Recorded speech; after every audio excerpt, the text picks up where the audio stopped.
Imagine this. You're running your favorite in-game scenario, looting, fighting, progressing, and then you die. But instead of spawning and taking 40 minutes playing inventory Tetris just to head back out to get your body, you just go over to your suit locker, hit a single button, and everything in your loadout is automatically equipped in seconds. So if you're in a dropship, for example, you don't want to be dropping into a hot war zone and then you're like, oh, okay, 1 minute, let me drag this and let me drag that. You want to be like, no, I want my combat. Yeah, I want to go straight to it. I want to get out there. I want to fight. And then to immediately just go right to it and be like, equip. I want that. Yeah. I think that's going to unlock a lot of cool gameplay. As explained here, this is a bit of a paradigm shift for Star Citizen because flight suits, radiation suits, suits without EVA thrusters, all kinds of specialized armor, clothing, and equipment are coming to the game. They actually have been coming to the game. Things are changing, and your one-size-fits-all heavy outfit for everything isn't going to work anymore. So today we're going to talk about suit lockers, how they're going to allow you to customize your gameplay, and how maybe it'll start to feel more like Star Citizen is respecting your time. Well, unless you're Zero State. Thank you for coming to my Tomato Talk.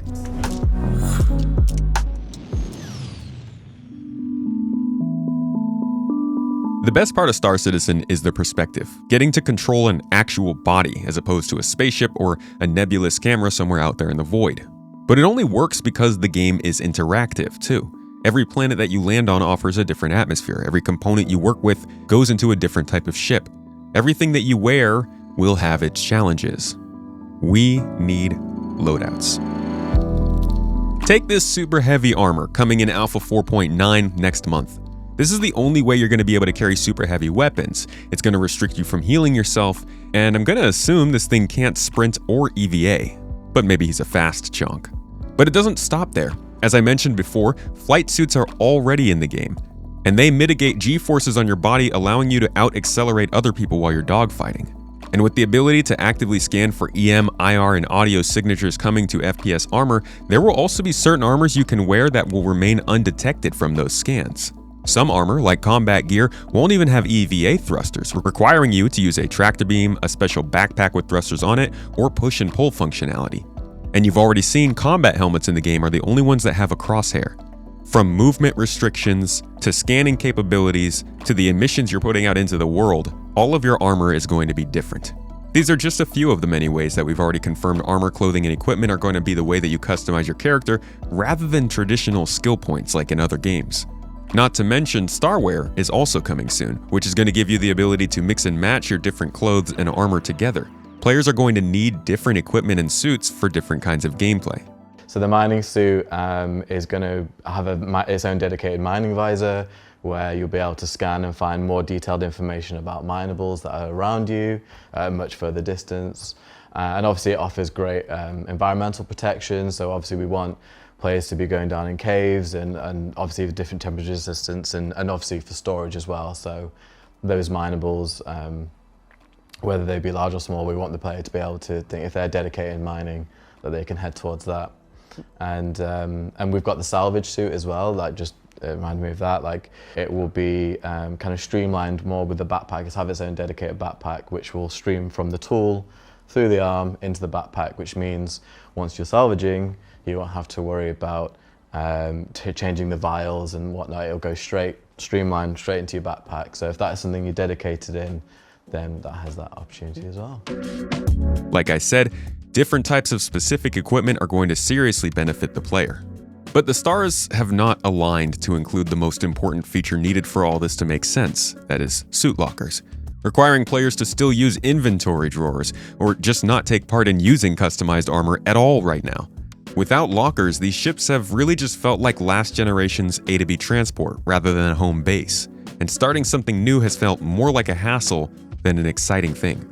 And like a lot of these things, you can look to the past for the proof. Things are changing. Ships have been given a proper system for power, life support, and coolant now. They require maintenance, attentiveness, and some actual intent when using them.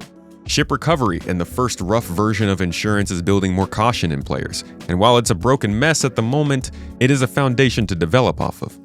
Fuel scarcity and the ability to refuel your ships has untethered players from space stations with a bit of fear, but ultimately it's given you a lot more range.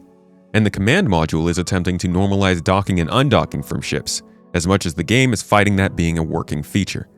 Even capital ships are repairing and refueling their fighters now, allowing them to be true carriers and a home base for people who are off doing missions. And all of this can be combined. The game is shifting under our feet. It's asking us to fly combat, land on the surface of superheated moons, EVA into an asteroid base, and assault an underground bunker all in the same play session. Our home needs to equip us for whatever that day is calling for. And as we get closer and closer to ships becoming actual homes, we need to store that functionality we need on and off the ship. And the more home a ship becomes, the more the game needs to support the quick changes and roles without pulling you out of the experience. And that, I think, is the #1 most loved benefit of suit lockers: saving time. Players don't want to spend 20 minutes preparing for a mission every time they die, or go all the way back to a space station to re-gear to do something quick with some friends who just hopped online. For a game that asks players to get involved with so many different styles of play across a ton of moons and planets, it has a real lack of loadouts to assist. CIG devs, as you've seen, have been talking about this in the works for years now. Here's Chris Perry describing it all the way back in 2022. The idea is, especially for like armor lockers, you would go up to a locker fully attired and just be able to dump what you're wearing into it, and that would retain, your sidearm, all your just equipment, grenades, ammo, etc. So all the time you've put into just equipping yourself up, you'll be able to save that and store it in a locker. And obviously, if you've got multiple lockers, then you can have multiple loadouts that you can return to every time. That gives you a great bonus if you've got a bigger ship or eventually larger HABs. And here just a couple of years ago, Luke Presley, pretty high up in the team that's handling this, explains it in very plain words. The lockers themselves are really cool. They allow you to kind of pre-customize, your loadout. Whole loadout, yeah. Yeah, and then swap into it very quickly. And your clothes would go into the mannequin on the inside as well, so you can quickly swap back and forth. They also have small inventory space, so you can put your spares, like your glasses and your grenades and whatever in there. So there will always be somewhere to store these things when you have to take them off or swap. This is simultaneously just some quality of life, but also a pretty substantial change to how the game works, if it works well.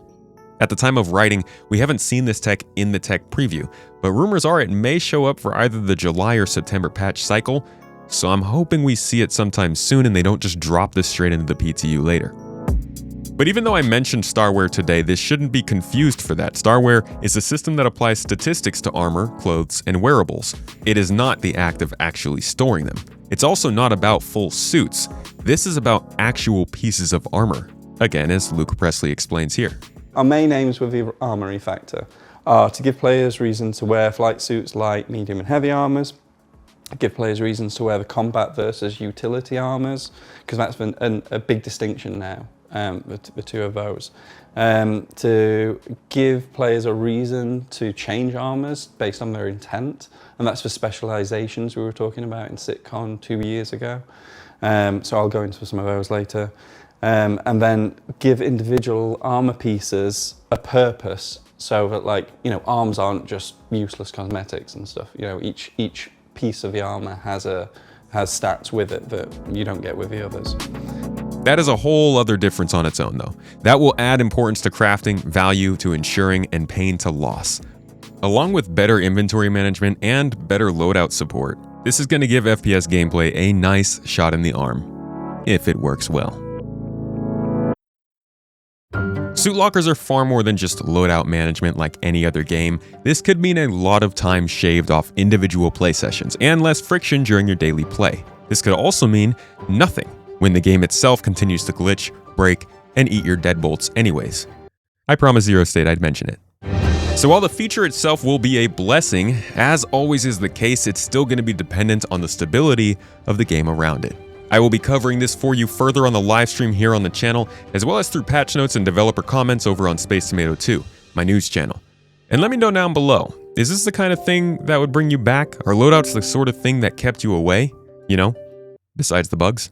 Thanks for watching this all the way through. I hope you learned something new in this video, and I'll catch you in the next.